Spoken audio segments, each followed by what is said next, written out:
Welcome to the ninth session of Basic Mathematical Analysis. In this session, we will be discussing Principle of Mathematical Induction. To prove Principle of Mathematical Induction, first we should know what is meant by well-ordering property of natural numbers. Well-ordering property of natural numbers. This well-ordering property says that every non-empty subset of natural numbers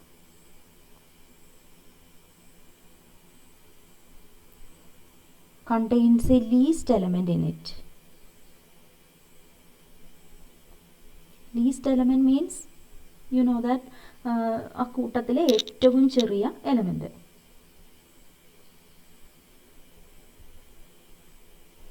For example, if you take natural numbers, you have 1 as the least element. In even numbers, you have 2 as the least element. If you take integers less than or equal to 10, natural numbers less than or equal to 10, that means 1, 2, etc. up to 10, you have 1 here. If you take 100, 101, etc., you have 100 here. So in every non-empty subset of natural numbers, you have a least element in it. So consider the set of all real numbers. Whether this set of all real numbers has well-ordering property.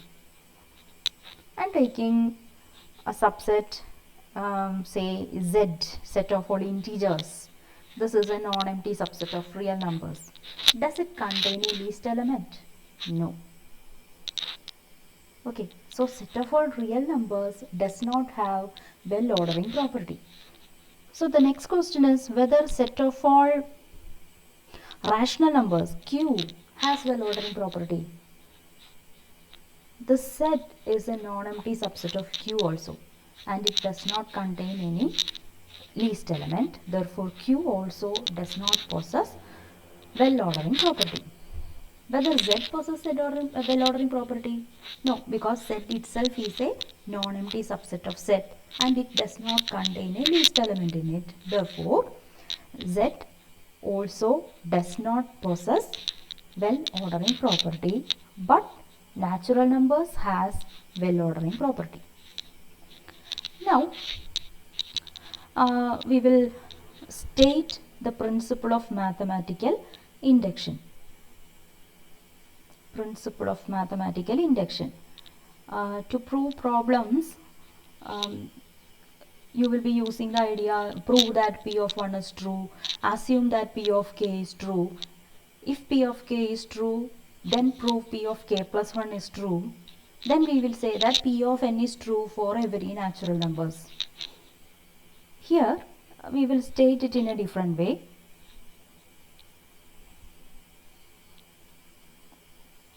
See the statement. Let S is a subset of natural numbers and S not equal to 5. That means S is a non-empty subset of natural numbers, and this set S has the following properties. This S has certain properties.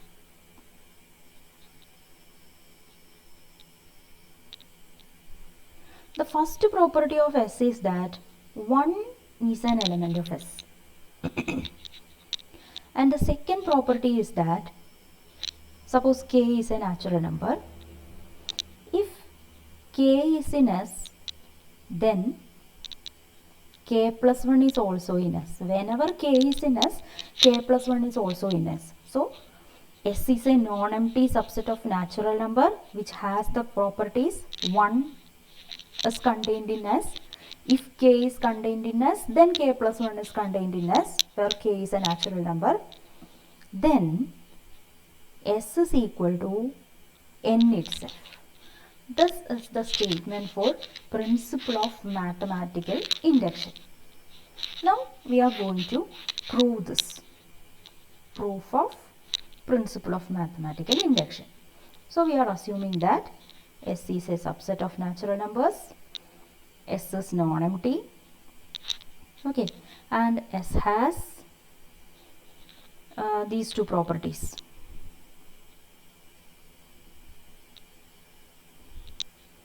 So I will mark it as star.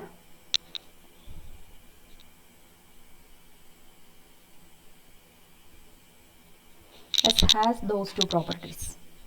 Okay, we have to prove S is equal to n.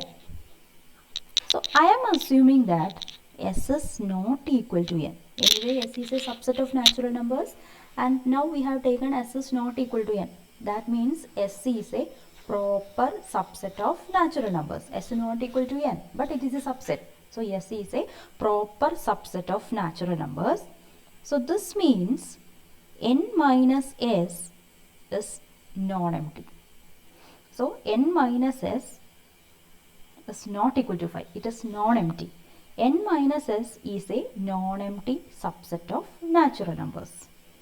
Then well-ordering property states that every non-empty subset of natural numbers contains a least element in it. So n minus S is a non-empty subset of natural numbers. So there should be a least element in n minus S. So this implies n minus S contains a least element in it. I will call that element M.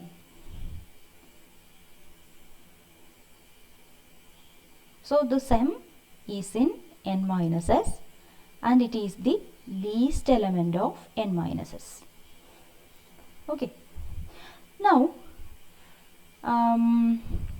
this we have given that 1 is in S. If 1 is in S, 1 cannot be equal to or 1 cannot be in n minus S. 1 is in S, so 1 is not in n minus S. This means M not equal to 1 because M is contained in n minus S, but 1 is not in n minus S. Therefore, M cannot be equal to 1. But M is a natural number. Therefore, we can say that M element of n and M is greater than 1. M is greater than 1. M can be 2, 3, 4. We don't know what it is.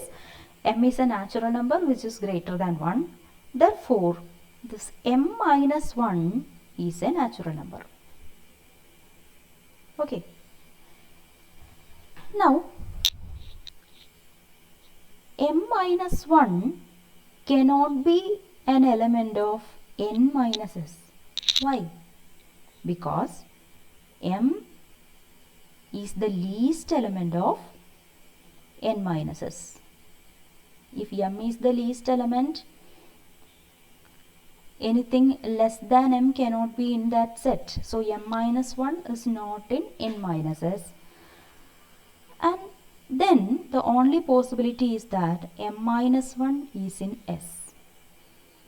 Okay, what about the second property of S?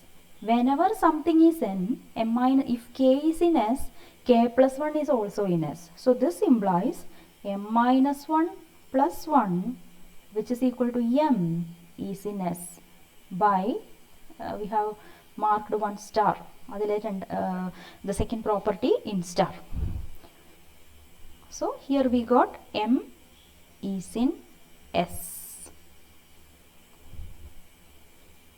Look here, M is in n minus S and here we got M is in S.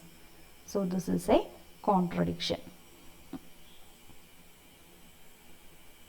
Why we have arrived at such a contradiction? Because we have started from a wrong statement. We have started from a wrong statement. That means S not equal to n. That is why we have arrived at a contradiction. Therefore, S must be equal to n. This is how we prove principle of mathematical induction. And we will connect this statement with the familiar one in our next session. Now study well. All the best.